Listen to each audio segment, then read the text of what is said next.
The sharp sound of breaking glass jolted me out of my thoughts. I looked down and realized that the coffee mug had slipped from my fingers, its shattered pieces now scattered across the tiled kitchen floor. My heart pounded, but it wasn't the broken cup that shook me. It was the thought that had crossed my mind just moments before. What if I'd just left? Write in the comments where you're listening to us from.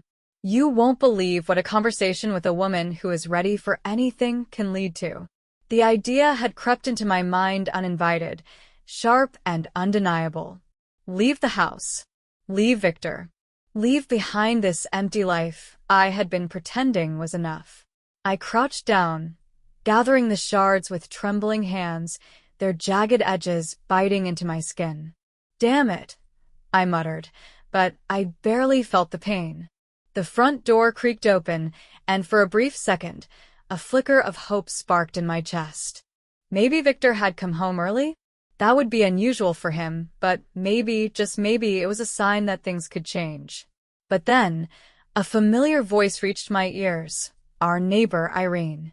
Knew I'd find you cleaning up something, she said, stepping into the kitchen as if she owned the place. Her gaze flicked down to the broken mug. Rough morning. I forced a smile, the kind I had mastered over years of pretending that everything was fine. Just clumsy, I shrugged. Irene immediately launched into her usual monologue about the latest neighborhood gossip, the new family moving into the Maxwell's house, her dog's visit to the vet, her husband's obsession with golf. I nodded in all the right places, but my mind kept circling back to that single thought that had rattled me to my core.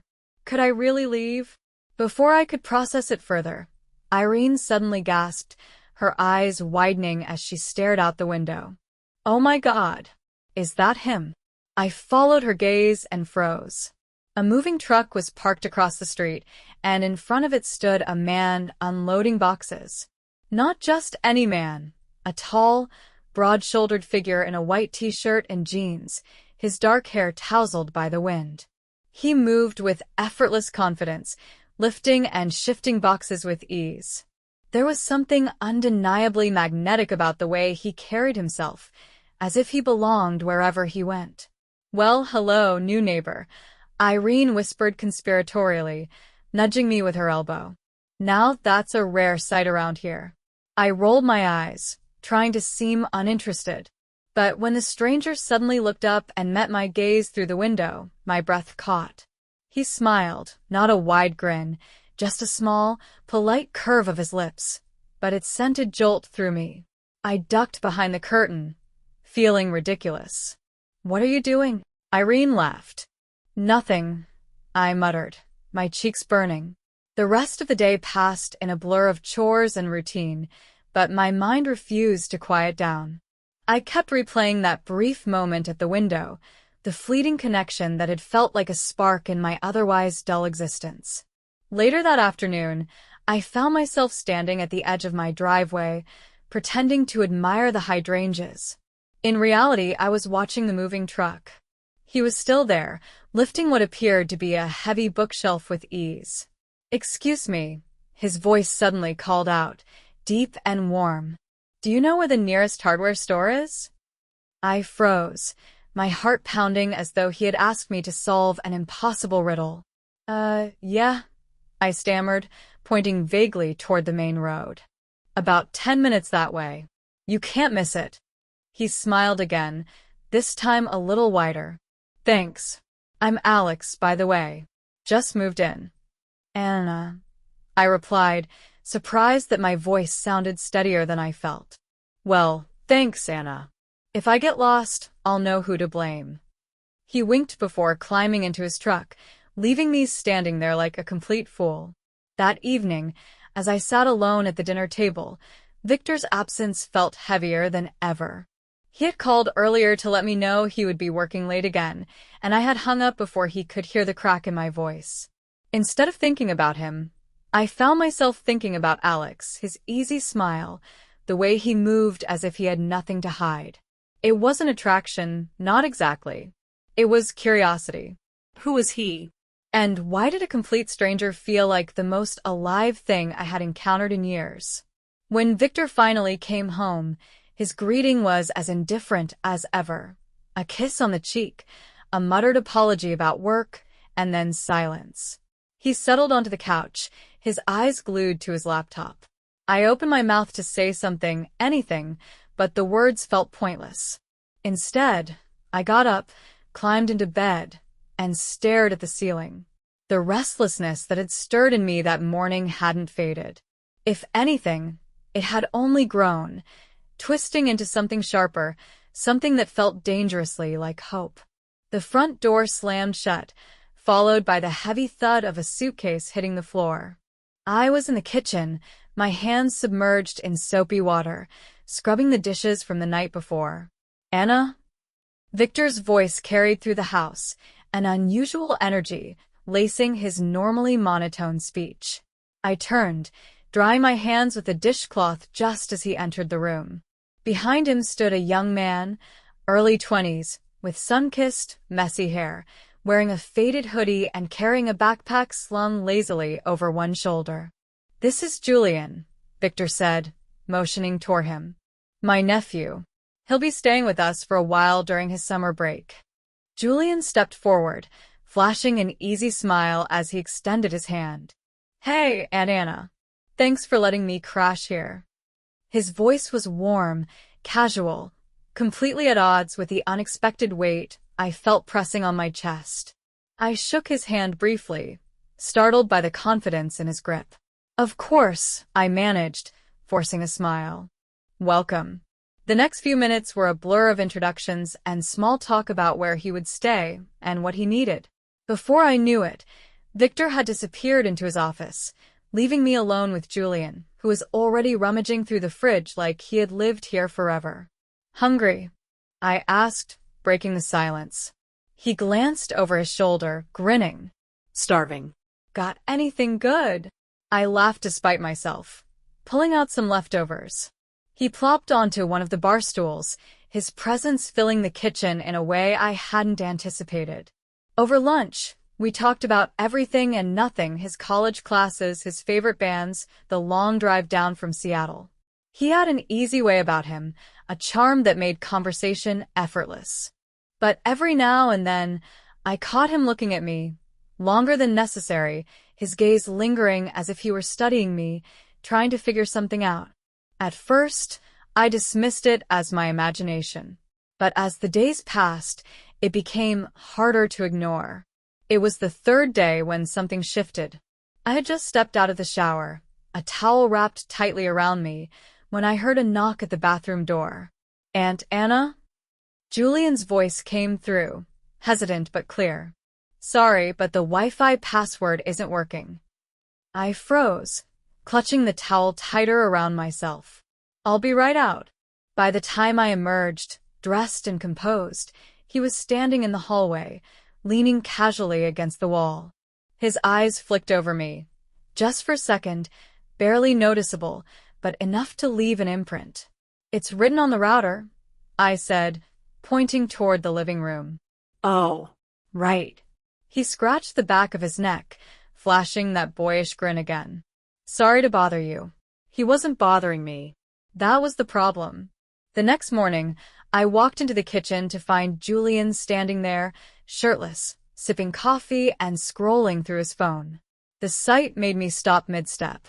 "Morning," he said, glancing up. "Morning," I replied, averting my eyes as I busied myself with the coffee maker. Uncle Victor already left. "Early meeting," I said, my voice coming out too sharp, too bright. Julian leaned against the counter, his posture effortlessly relaxed. "You've been really nice letting me stay here," he said. "I know it's probably a hassle." "It's not," I said quickly. "We're happy to have you." "Yeah." He tilted his head slightly, his voice dipping into something softer, something more serious. "You've been amazing, you know. I mean it." I glanced at him, caught off guard by the sincerity in his tone.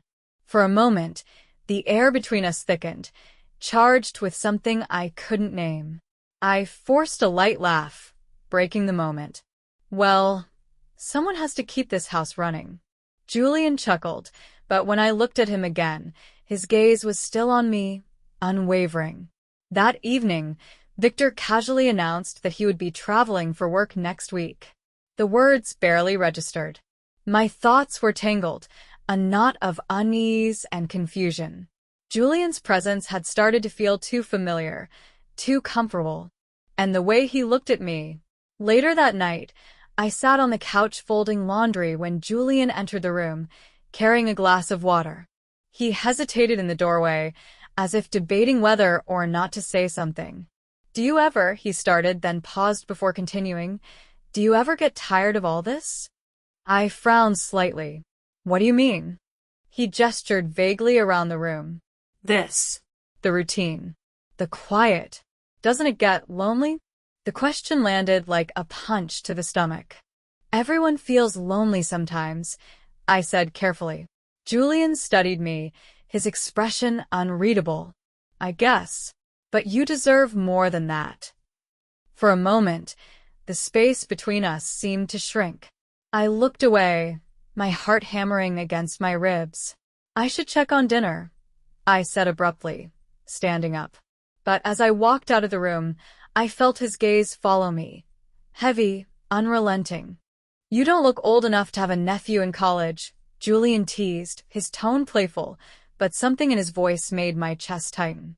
We were sitting on the back porch, the fading twilight casting everything in hues of orange and purple. I had poured us both glasses of lemonade, and the warm summer air carried the scent of freshly cut grass. "Flattery will get you nowhere," I replied, keeping my tone light. Julian leaned back in his chair, a crooked smile tugging at the corner of his lips. "I'm serious. You've got this energy about you. You don't seem like someone who's just settled."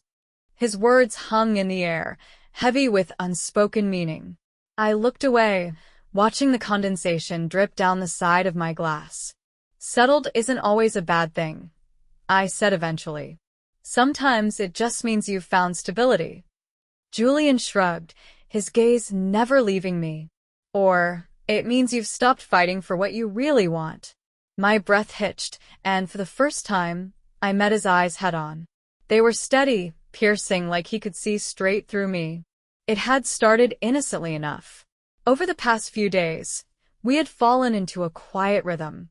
Mornings spent on the porch, drinking coffee in comfortable silence. Quick conversations in the kitchen that stretched longer than they should have. Subtle glances across the room that lingered just a moment too long. He asked questions no one else had ever bothered to ask. "What do you miss most about when you were younger?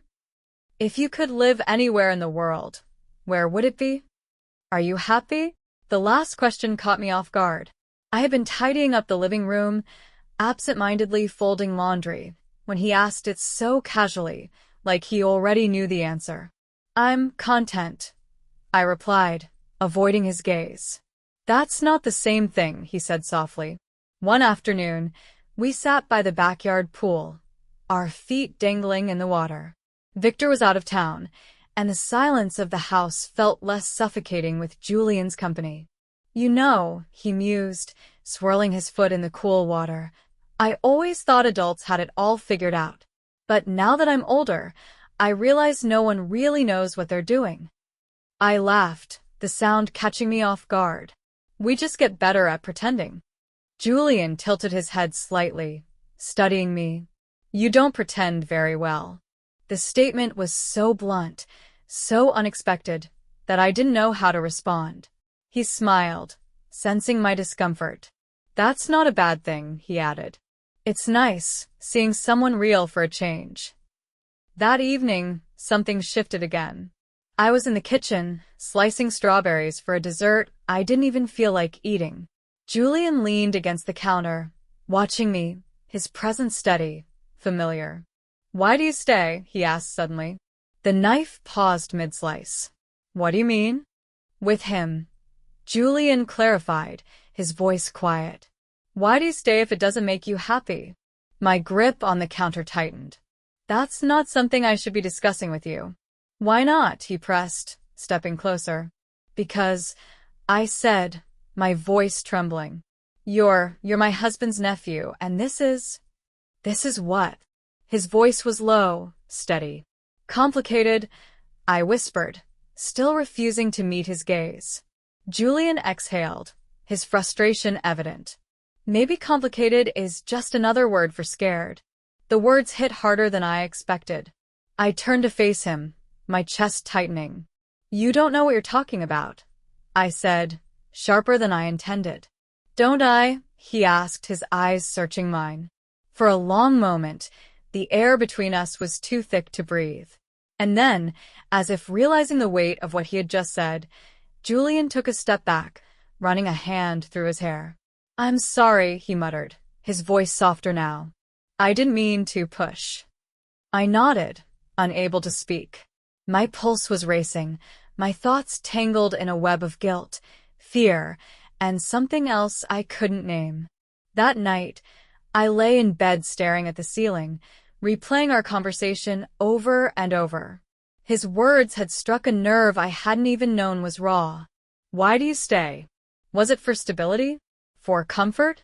Or was it because I was too afraid to face the unknown? When I finally drifted off, my dreams were restless, filled with images of Julian's piercing gaze and questions I couldn't answer. The next morning, I found Julian in the kitchen making coffee. He was shirtless again, his lean frame relaxed as he scrolled through his phone. Morning, he said, looking up. Morning, I replied, forcing myself to focus on the coffee machine instead of him. Victor already left. Early meeting, I said, keeping my voice neutral. Julian leaned against the counter, watching me. You always wake up this early? Someone has to keep this place running, I muttered, pouring my coffee. You don't have to do it alone. His voice was quieter now. I exhaled, gripping my cup tighter. I manage. He studied me, like he wanted to say something else but thought better of it. That evening, Victor announced he'd be away for a week. I barely reacted. My mind was somewhere else. After dinner, I cleaned up while Julian lingered nearby. He hesitated, then asked, Do you ever get tired of this? I frowned. Of what? This routine. The quiet. Doesn't it feel empty? I stilled, his words cutting deeper than they should. Everyone feels lonely sometimes. You shouldn't, he said, his voice low. Not like this. His eyes held something unspoken, and I had to look away. I should check on the laundry. As I walked off, I felt his gaze on my back, steady and unreadable. That night, I couldn't sleep. I lay awake, staring at the ceiling, replaying everything, his words, his glances, the tension growing between us. I told myself it was nothing, that I was imagining things. But deep down, I knew I wasn't. At dinner, I dropped my fork. It clattered loudly against my plate, shattering the silence. Everything okay? Julian asked, his voice low enough that only I could hear. I nodded quickly, avoiding his gaze. Just clumsy. Victor was absorbed in his phone, barely noticing either of us. But Julian's eyes stayed on me, steady, unrelenting. Earlier that day, I had tried to put distance between us. I went for a drive, hoping that time alone would clear my head. It didn't. When I returned, Julian was in the living room, flipping through TV channels. When he saw me, his face lit up just slightly. Thought you ran away, he joked. Not quite, I said, forcing a smile. But the truth was, I had thought about it. After dinner, Victor went to his office, leaving us alone in the kitchen. I focused on the dishes, hoping Julian would leave. He didn't. You've been quiet today, he said. I'm fine, I replied, my voice too sharp. He stepped closer. Are you? I gripped the counter, my breath unsteady. Julian, this isn't. Isn't what? He interrupted, his voice steady. I turned to face him, and for a long moment, neither of us moved. This is wrong, I whispered. He held my gaze. Then tell me to stop. I opened my mouth but couldn't form the words. He exhaled, then took a step back. I'm sorry, he said softly. I won't push. Then he walked away, leaving me alone with my pulse racing and my thoughts in chaos. That night, I couldn't sleep. I wasn't just fighting him. I was fighting myself. And I was losing. A knock at my bedroom door made my breath catch. I glanced at the clock. 11:47 p.m. The house was silent except for the faint hum of the air conditioner. "Who is it?" I asked, voice shaky. "It's me," Julian said quietly. "Can I talk to you?" I hesitated.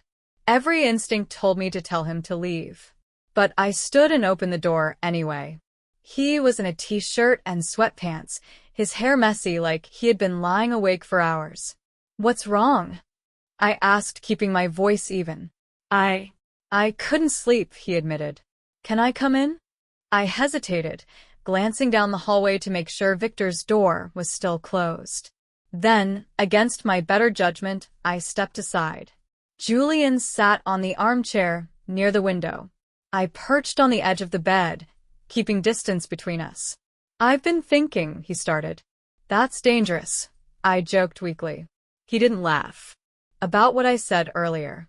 About us." I stiffened. "Julian, there is no us." His eyes locked onto mine.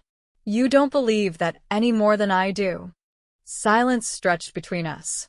"It's not just me, is it?" he asked, voice barely above a whisper. "You feel it too." I looked away, staring at the pattern on the carpet. "You're my husband's nephew. This can't happen." "But it already is," he said, leaning forward. The air between us was thick. I felt my resolve breaking. "Why are you doing this?" I whispered. "Because I can't stop thinking about you," he said, voice raw. "The way you smile when you don't think anyone's watching. The way you hold everything together even when you're falling apart." I stood abruptly, my heart racing. "You need to leave, Julian." But he didn't move. He stepped closer. "You deserve to be seen," he murmured. "When was the last time someone really looked at you?" Tears burned my eyes. "You don't know what you're talking about." "I do," he insisted. "And so do you." His fingers brushed mine, just barely, but enough to send a shiver through me. I pulled back. "Go," I said, my voice barely above a whisper. This time he listened, but as he walked out, I knew something had already shifted, and there was no undoing it. I avoided Julian the next morning. I left early for the grocery store, wandering the aisles longer than necessary. When I got back, I busied myself with laundry, cleaning, anything to keep my hands occupied and my mind distracted. But avoidance only made the tension worse. That evening, I curled up on the couch with a book I wasn't actually reading. Julian walked in and hesitated in the doorway.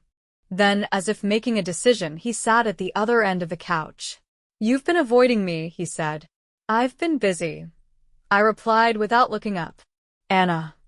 His voice was quiet, but firm. I forced myself to meet his gaze. His eyes were full of something, frustration, longing, maybe both. "We can't keep pretending this isn't happening," he said. My throat tightened. "It doesn't matter what we feel." "It matters to me," he said. "And I think it matters to you too." I should have walked away, told him to stop, but I didn't. Instead, I sat frozen as he leaned in just slightly. "Tell me you don't feel this," he whispered, "and I'll let it go." I tried to say the words. "I don't feel anything." But I couldn't, and he knew it. Before I could think, before I could stop myself, I reached for him. The kiss was messy, desperate, filled with everything we had been denying. For a moment, I forgot everything, Victor, the consequences, the guilt. There was only the fire between us. Then reality hit. I pulled back, breathless, heart pounding. "This is wrong." Julian didn't argue. He just looked at me, his expression torn. "Then why does it feel so right?" I stood, shaking my head. "We can't do this." He exhaled slowly, nodding. "I know," but neither of us moved. And neither of us really meant it. A fork slipped from my hand, clattering onto my plate and shattering the silence at the dinner table. "Sorry," I muttered, quickly picking it up, my cheeks burning. Victor barely looked up from his phone, scrolling through emails between bites of food. But Julian, he was watching me. He had been watching me all night. "You okay?" he asked, voice low. I nodded quickly, forcing a tight smile. "Just clumsy." But it wasn't just tonight. Ever since that kiss, my world felt off balance. Earlier that day, I had told myself I needed space. I had gone for a drive with the windows down, music blasting, trying to drown out my own thoughts. It didn't work. When I got home, Julian was on the couch, flipping through channels. When he saw me, his face lit up just enough to make my stomach tighten. "Thought you ran away," he teased. "Not quite," I said, trying to keep my voice steady. But the truth was, I had considered it. After dinner, Victor went to his office, leaving me alone in the kitchen. I started washing dishes, hoping the simple task would calm the storm inside me. "Need help?" Julian's voice made me jump. He was behind me, too close. I shook my head. "No, I've got it." He didn't leave. Instead, he leaned against the counter, watching me. "You've been quiet," he said. "I'm fine," I replied, voice clipped. "Are you?" he asked, stepping closer. I froze, gripping the edge of the sink. "Julian, we can't." "Can't what?" he interrupted, his voice low. I turned to face him, and for a moment, the space between us disappeared. "This isn't right," I whispered. He exhaled, his jaw tightening. "Then tell me to leave." I opened my mouth, but no words came. Because I didn't want him to. That night, I lay in bed staring at the ceiling, my thoughts spiraling. I had crossed a line, one I couldn't uncross. Worse, I wasn't sure I wanted to. The next morning, I found Julian outside, pulling weeds from the garden. "I thought you said this wasn't your thing," I said, hoping to ease the tension from the night before. He glanced up, a small smile tugging at his lips. "Figured I'd give it a shot. Never too late to try something new, right?" His words felt loaded. I didn't press. Instead, I sat on the porch, watching him work, my heart heavy. We were walking a fine line, and I wasn't sure how much longer we could pretend it didn't exist. At dinner, Victor barely spoke, too distracted by work. But Julian and we were hyper-aware of each other. The accidental brush of his hand as I passed him a dish. The way his gaze lingered a second too long. The unspoken tension that made it hard to breathe. Victor didn't notice. But I did. And I knew Julian did, too. After dinner, Victor disappeared into his office.